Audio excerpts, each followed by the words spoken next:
ওয়া খালাকা মিনহা যাওজাহা, প্রথমে সে আদম থেকে তার স্ত্রী সৃষ্টি করছেন, যেমন আমি বললাম আবাসসা মিনহুমা রিজালান কাসীরান ওয়া নিসাআ।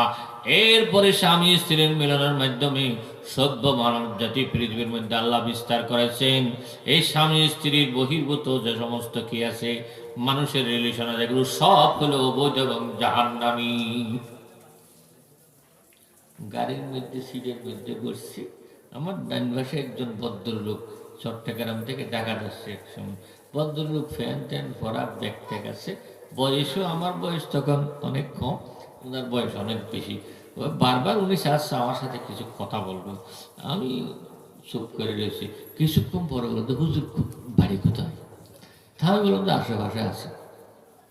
বাড়ি কোথায় বলছে? কি বলছে? আশেপাশে আছে।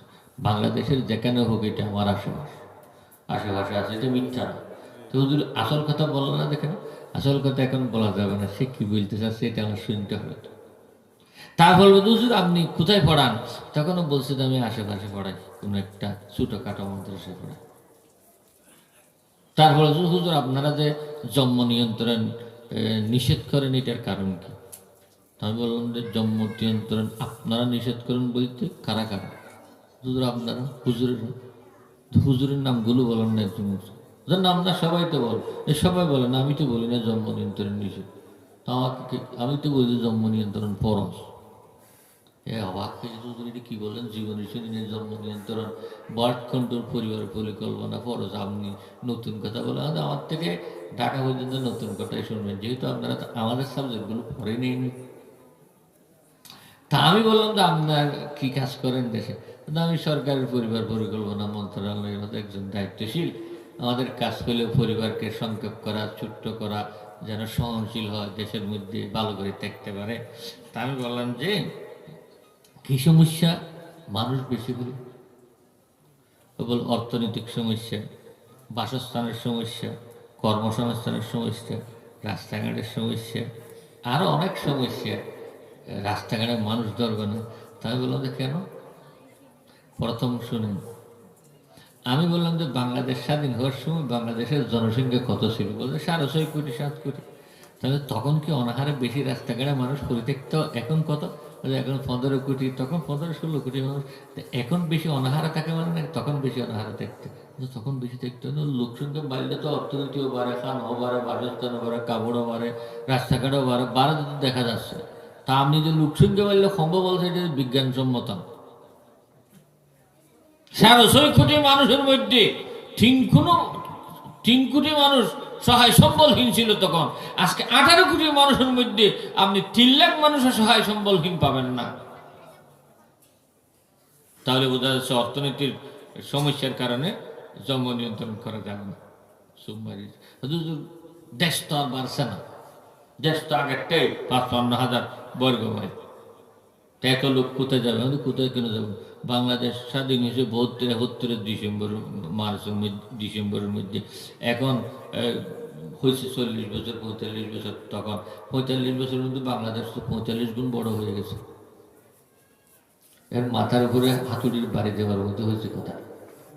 দেশ কি বাড়ছে নাকি বাংলাদেশ? আমি একটা আজদা মিথ্যা কথা বললাম না? আমি বলছি যে 40 বছর আগে তো বাংলাদেশ 55,000 বর্গ মাইল ছিল, বর্তমানে 55 কোটি বর্গ মাইল হচ্ছে বাংলাদেশ। তো কেমনে হল? চোখ থাকলে দেখবেন, আমি প্রত্যেক দিন বাংলাদেশ বাড়িতেই দেখতেছি।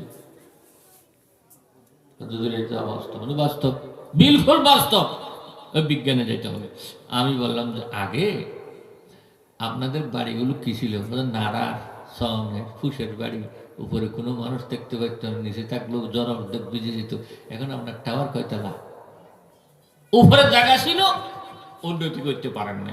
মানুষ যখন বেশি হয়েছে, শিক্ষাও বেশি হয়েছে, কর্মঠ বেশি হয়েছে, এখন উপরের দিকে উঠে দিচ্ছেন। জায়গা থেকে আগে থেকেই ছিল, তোমার গড়াতে 55,000 বর্গ মাইল ছিল, আমার গড়াতে আগে থেকে এটাও ছিল, এই জন্য উপরের দিকে বাড়তেছে দেশ। পার্বত্য চট্টগ্রাম, আমি বললাম যে মানুষ না বাঘ পর্যন্ত যাইতে পারতো না বই, এখন পার্বত্য চট্টগ্রামের মধ্যে হাজার হাজার লাখ লাখ মানুষ বসবাস করতেছে, উন্নত হয়ে গেছে। আপনার সমুদ্রের মধ্যে মানুষের জাল নিয়ে মাছ ধরতেও যেতে পারতো না, শিয়াল পর্যন্ত যেত না। এখন রাত্রে দিনে ওখানে সব কাজ চলতেছে। মাটির নিচে যেতে পারতো না, এখন মাটির নিচে সবকিছু বের করে আনতেছে। আগে উড়োজাহাজ ছিল না, উড়োজাহাজ নিয়ে উড়িয়া অল্প সময়ে দূরে যায় উন্নতি করতে পারতো না। এগুলো সব হয়েছে। আমি প্রত্যেক দিন দুনিয়ায় বিকাশ হচ্ছে, দেখছি পৃথিবী বাড়তেছে। আর আপনি ছোট হতে দেখেন কেন? আমি তো দেখছি বাংলাদেশে কমপক্ষে 100 কোটি মানুষের প্রয়োজন আছে। এই দেশকে যদি আপনি সোনার বাংলা বানাইতেছেন, তাহলে এগুলো আমাদের সাবধান না। আপনি যখন উঠেছেন আমি বলতেছি এইসব কথা বেশি বলবেন না, কারণ আপনারা এগুলো পড়েনই নেই। আপনার তো হাঁটি মাটিম টিম হাঁটি মাথায় দুটি সিং তারা মাঠে বাড়ি ডিম পড়ছো। শিক্ষা হাজার প্রকার পৃথিবীতে আছে, সব শিক্ষা তুমি পড়া অসুবিধা নেই, কিন্তু বাস্তব শিক্ষা যেটা কোরআন হাদিসের শিক্ষা, এটা কেন পিছনে ফেলাইয়া দিলে তুমি?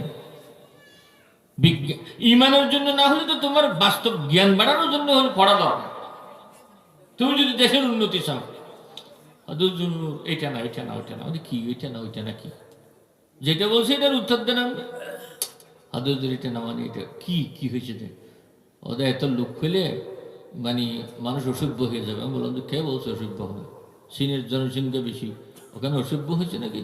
ওরা ধর্মিক না, এরা অসভ্য হয় নাই। এরা 18 ঘন্টা কাজ করে আর তোমরা 18 ঘন্টা পরে ঘুম থেকে ওঠো বাংলাদেশে। এই জন্য তোমার দেশ পিছনে যাচ্ছে, তাদের দেশ উন্নয়ন হচ্ছে। তাদের 3 বছরের শিশুকে রোবটের মাধ্যমে বিমান চালা শিখায়, তোমার 42 বছরের লোকও সারাদিন ঘুমিয়ে থাকে, চুরি করে, ডাকাতি করে, মস্তানি করে, রাহাজানি করে, আইল ঠেলে, দুর্নীতি করে। 24 ঘন্টা চুরির খেয়াল। তোমার দেশ কেমন উন্নতি হবে? তারা তো নিজের প্রোডাকশন দিয়ে পৃথিবীকে জয় করতে চাচ্ছে, আর তুমি চুরি করে পৃথিবীকে জয় করতে চাচ্ছ। কিসের বিজ্ঞান বাড়াইতেছ না? আমার মোল্লাদের কথা আমাদের 3 দিন আগে চলি দেখো না, আর যে সেই মোল্লা না, ইমানের গুড়াঘাড়ার মোল্লারও কোনো পৃথিবীতে অভাব নেই। কেন? যেখানে সত্য জিনিস আছে 1 নম্বর, এখানে বেজাল আছে। এই জন্য বাজারে আপনারা কি করেন?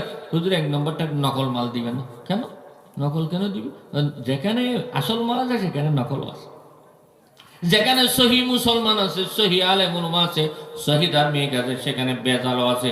যেহেতু যেখানে ফেরেশতা আছে সেখানে জিন্নাতও আছে, যেখানে মানুষ আছে সেখানে শয়তানও আছে, যেখানে বেহেশতের রাস্তা আছে সেখানে জাহান্নামের রাস্তা আছে, যেখানে আল্লাহর রহমত বর্ষিত হয় সেখানে আল্লাহর নাফরমানির কারণে গজব বর্ষিত হয়। তারপরে হুজুর প্রথম সওয়ালটা তো আমি বুঝলাম না উত্তর। জন্ম নিয়ন্ত্রণ ফরজ, যা একটু পরে বললাম না, আগে ব্রেইন ওয়াশ হোক। জন্ম নিয়ন্ত্রণ ফরজ, তো আমি তাকে বললাম যে আপনারও ভালো করে বুঝবেন, জন্ম নিয়ন্ত্রণ শব্দটার অর্থ কি? Birth control. ইংরেজির মধ্যে বার্থ মানে প্রোডাকশন, কন্ট্রোল মানে নিয়ন্ত্রণ, প্রোডাকশন কন্ট্রোল নিয়ন্ত্রণ, জন্ম নিয়ন্ত্রণ। তো নিয়ন্ত্রণের কথা তো 1 নম্বর ইসলামে বলছে। হুজুর কেমনে? আমি বললাম যে ইসলাম বলছে যে বিবাহ বহির্ভূত কোনো নারী পুরুষ মিলেমিশে করতে পারবে না, তাহলে বাচ্চা হবে না। বিবাহ কি একদিনে হয় না, অনেক কন্ডিশন করে বিবাহ করতে হয়। মহর দিতে হয়, বাসস্থান দিতে হয়, কাপড় দিতে হয়, খানা দিতে হয়, ব্যবসা বাণিজ্য লাগে, কর্মসংস্থান লাগে, আয় উন্নতি লাগে, এগুলো করিয়া বিবাহ করতে হয়। এগুলো না করে নারী পুরুষের মিলামিশা হলো অবৈধ মিলামিশা, অবৈধ মিলামিশা হলো বাচ্চা হবে। এই বাচ্চা আল্লাহ কন্ট্রোল করছে, এটা হলো ফরজ জন্ম নিয়ন্ত্রণ। নারী পুরুষের বিবাহ বহির্ভূত রিলেশন, তার দ্বারা প্রোডাকশন, যেটা পশ্চিমা দেশগুলো আসছে, এই জন্ম হারাম, এটা নিয়ন্ত্রণ করা ফরজ। এটা না তো কোনটা? তোমরা আগার থেকে একটা বলছো, আমি শুরুর থেকে শুরু করছি। 2 নম্বর জন্ম নিয়ন্ত্রণ ফরজ। যে পুরুষের স্ত্রী লালন পালন করা, তার বরণ পোষণ দেওয়ার শক্তি নাই, সে পুরুষ যেন বিবাহ না করে, রোজা রাখবে, তার শাহওয়াতকে কন্ট্রোল করে আল্লাহ আল্লাহ করে জীবন কাটাবে। সে যদি বিবাহ করতো, জন্ম হইতো, বিবাহ যখন করতে পারতেছে না, জন্ম নিয়ন্ত্রণ হয়ে গেল। ইয়া মাশিরাশ শাবাব মান ইসতাতা মিনকুমুল বাআতা ফালইয়াতাযাওয়াজ ফাইন্নাহু আগুসসু লিল বাসার ওয়া আহসানু লিল ফারাজ ফাইন লাম তাসতাতি ফাআলাইহি বিসসাওম ফাইন্নাহু লাহু বিজা। দয়ার নবী, মায়ের নবী মুহাম্মদ আরবি সাল্লাল্লাহু আলাইহি ওয়াসাল্লাম বলেন, হে যুবকের দল, তোমরা যদি বিবাহ করার সামর্থ্য রাখো, দৈহিক সামর্থ্য, আর্থিক সামর্থ্য, পারিবারিক সামর্থ্য যদি তুমি রাখো, তুমি বিবাহ করো। কেন? বিবাহ করলে তোমার চক্ষু সংযত হয়ে যাবে, তোমার লজ্জাস্থান হেফাজত হয়ে যাবে। আর যদি তুমি বিবাহ করার সামর্থ্য না রাখো, আলাইহি বিসম, তাহলে তুমি অবশ্যই নফল রোজা রাখো, ফরজ রোজা রাখো, সুন্নত রোজা রাখো।